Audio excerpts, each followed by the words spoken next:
ආයිබෝවන් සුබම සුබ දවසක් කියලා ප්‍රාර්ථනා කරනවා වෙනද වගේම සොබා FM එක්ක අදත් එකතු වෙන ඔබව.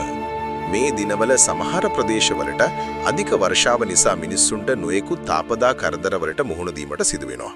ඉතින් අද කියන්න යන්නේ අධික වර්ෂාව නිසා ඇති වූ ඛේදනීය සිදුවීමක් ගැනයි.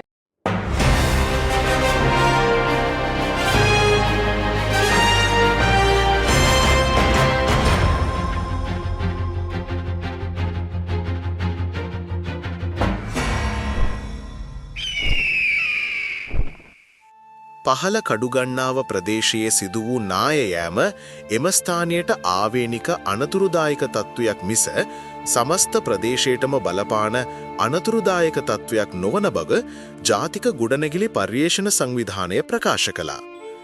කෙසේ වෙතත් හදිස්සියේ ඇති වූ ආපදා තත්ත්වයක් සමග කොළඹ නුවර ප්‍රධාන මාර්ගයේ පහළ කඩුගන්නාව සහ ගණේතැන්න අතර ප්‍රදේශය තවදුරටත් වසා දැමීමටයි පියවරගෙන ඇත්තේ.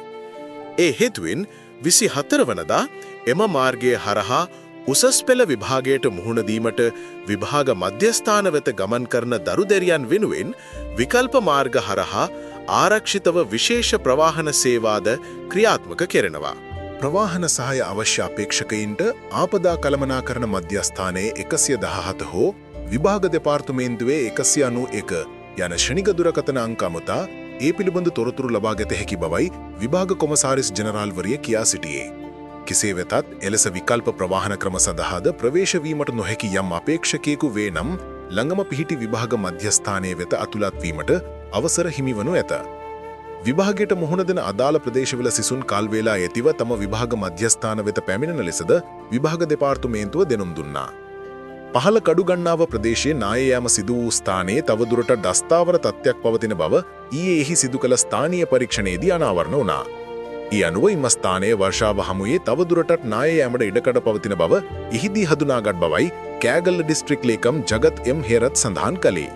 අදාළ ස්ථානයේ සුන්බුන් ඉවත් කිරීමේ කටයුතු ඊයේ සිදු කෙරුණු අතර ඒ අවට ගල් පර්වත ඉවත් කිරීමේ කටයුතු අද සිට ආරම්භ කිරීමටද සැලසුම් කර තිබෙනවා. පුද්ගලයන් 6 දෙනෙකුට දිවි අහිමි කරමින් පහළ කඩුගන්නාව ප්‍රදේශයේ පිහිටි නිවසක් සහ ආපන ශාලාවක් මතට ගල් පර්වතයක් සමග පස්කන්ධ කඩා වැටි පසුගිය සෙනසුරාදා පෙරවරුවේ මෙම අනතුර සිදු තිබුණා. අදාළ පස්කන්ධ කඩා වැටෙන ආකාරය දැක්වෙන CCTV දර්ශනද ඊයේ මාධ්‍ය වෙත නිකුත් වී තිබුණා. මේ ගිය අය අතර ආපන ශාලාවේ සේවය කළ තිදෙනෙක් සහ ආපන ශාලාවෙන් ආහාර ලබා ගැනීම සඳහා පැමිණි තිදෙනෙක් වෙති. ආපන ශාලාවේ හිමිකරුගේ බිරිඳගේ පියා සහ ආහාර පිසින්නා ආහාර ලබා ගැනීමට වෑන් රථයකින් පැමිණි සිටි දෙදෙනෙකු සහ මෝටර් රථයක පැමිණි අයෙකු මේ ගිය අය අතර සිටින බව මාවනෙල්ල පොලිසිය පවසයි. ඒ අනුව මෙම අනුතුරින් දිවි අහිමි වූ පුද්ගලයෙකුට රුපියල් ලක්ෂය බැගින් වන්දි ලබා දෙන බවයි කෑගල්ල දිස්ත්‍රික් ලේකම් ජගත් එම් හේරත් සඳහන් කළේ.